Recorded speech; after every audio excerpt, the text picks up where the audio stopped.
what you eat is what you think.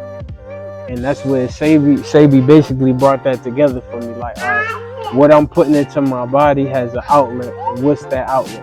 Am I talking shit or am I talking enlightenment? And essentially, that's how we got to this point of transitioning out of the city life, lit life in the mix to ducking off.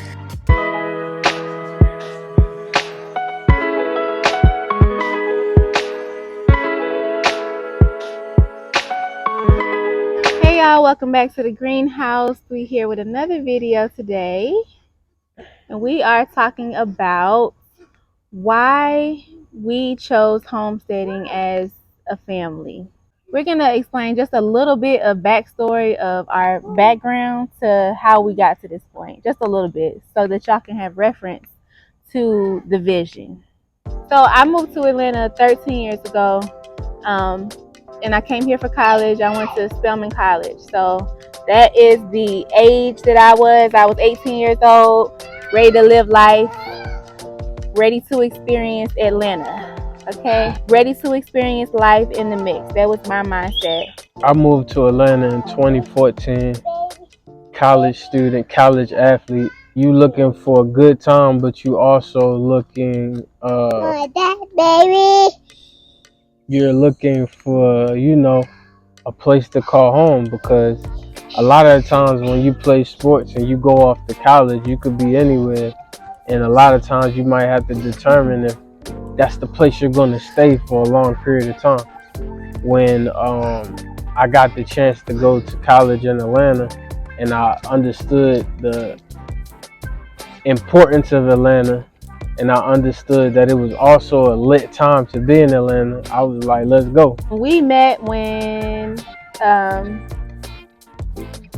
had just graduated college, and by trade, I am a hairstylist. I've been doing hair since I got here, and around the time that we met, I was just opening my suites, my salon suite, and later went into, a few years later after that, went into opening a full service salon. I was an Atlanta hairstylist at this point.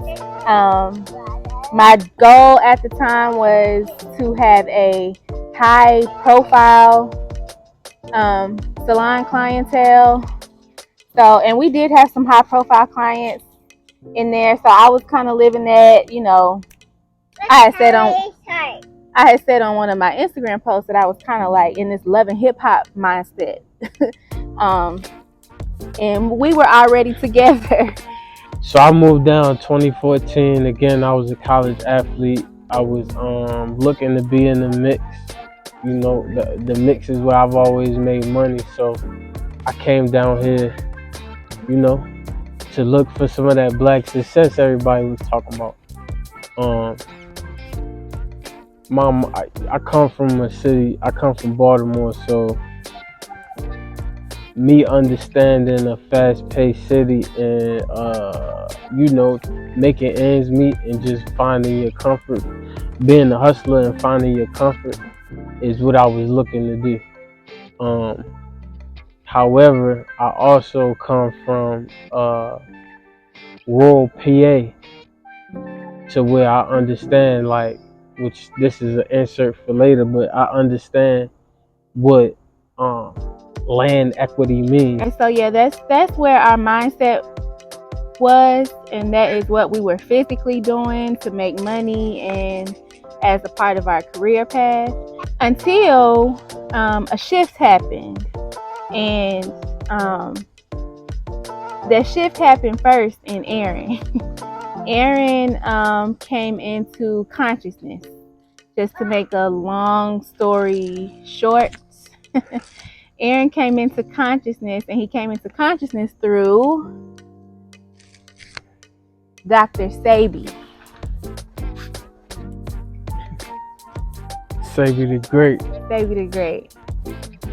He first came to me talking about Dr. Sabi and all this stuff, and I'm just like, okay, I'm trying to go to this club, I'm trying to do this, I'm trying to like drink. I also cooked. I've always cooked, and I'm from Tennessee, so we consider that the South. I'm a Southern cook.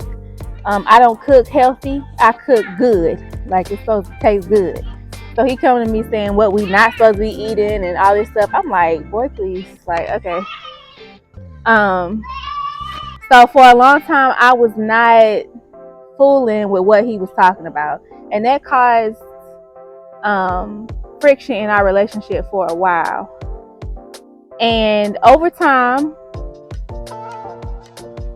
our union is divine. So we stuck it out, even through all that friction. We were going through a phase where Aaron was elevating in the relationship, and I was being stagnant. I was not trying to elevate with him, and I applied his patience with me, because everybody doesn't keep that patience, but he waited for me to catch up to this, and eventually I caught up. Eventually I started coming into consciousness, and listening, watching the lectures on Dr. Sebi, listening to what he was talking about, not just as far as what we eat, but as far as society as a whole and the lies that we've been fed. Just to give y'all a rundown on what she mean by I came to consciousness. My friend Kenny from DC enlightened me one day when he said there was a man who is known for curing cancer, AIDS, diabetes, sickle cell anemia, all that type of stuff, right? So I'm not sure what context we was probably smoking, like, we was probably sipping, anything. I'm not sure what context he said it, but something in my mind clicked, like, I knew it. Meaning I knew that there was an answer for some of society's biggest questions, society's biggest issues, biggest problems. I knew it was an answer for it. And I always had this feeling my whole life, even as a kid, like something here not right. Like, yeah, we here, we experiencing, your life is whatever it is, but something is also not right. Something is off about my experience. So fast forward 20 years later, my man say that, and I'm like, damn, it's somebody out here that's curing cancer, that's curing diabetes. Mind you, my grandfather had diabetes, and I watched him kind of like suffer from that ailment. So I hated it. I wish I could always fix it, because me and my grandfather was like this. That's my man. It's like, yeah, I sat at his feet for a long time, and I gained so much information from him that if I could have kept him longer, I wanted to know how. You know what I'm saying? Stop it. So coming across Sebi information, automatically I was tapped in. From going through a Sebi wormhole for 3 years, I came out of that understanding self and why self-awareness and self-sufficiency is so important. Ashe. When you say to yourself, who am I, where am I, why am I, then you start to really like look outside of what you were conditioned to believe. I was conditioned as a football player, I was conditioned to believe eat as much as you could, like have 3 pizzas, 4 burgers, 10 hot dogs, like eat as much as you could, be big, be swole, and yeah, fill your face basically. But however, as I got older, I started to feel away, and I started to realize that my body wasn't keeping up like it used to, or you know what I'm saying, little ailments that you like, damn, what's wrong with me? I'm getting old. But then you realize, like, you haven't been practicing wealth and health. You haven't been, you just been going, and you've been like, I'm gonna eat this, I'm gonna eat this, I'm gonna eat that, I'm gonna eat that.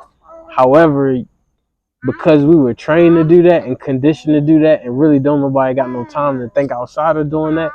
We are conditioned to fuck ourselves up or mess our body up, and essentially, what you eat is what you think, and that's where Sabi basically brought that together for me. Like, all right, what I'm putting into my body has an outlet, and what's that outlet? Am I talking shit or am I talking enlightenment? And essentially, that's how we got to this point of transitioning out of the city life, lit life in the mix, ready to do whatever, spin again, to ducking off, ducking off, detaching from mass thinking. sheep thought.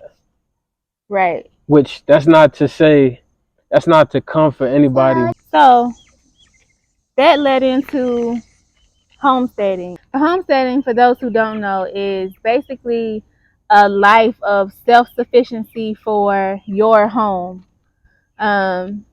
Growing your own food, raising animals, for consumption, homeschooling, home crafting, entrepreneurship. It's a life of self-sufficiency. And based off of everything that Aaron just explained about the consciousness that we came into, that was the way to go. We still live in urban living, so what we do is technically considered urban homesteading. We still live in a city, still on the grid. So we have a small urban homestead, and this is our beginning to, other things that we want to get into.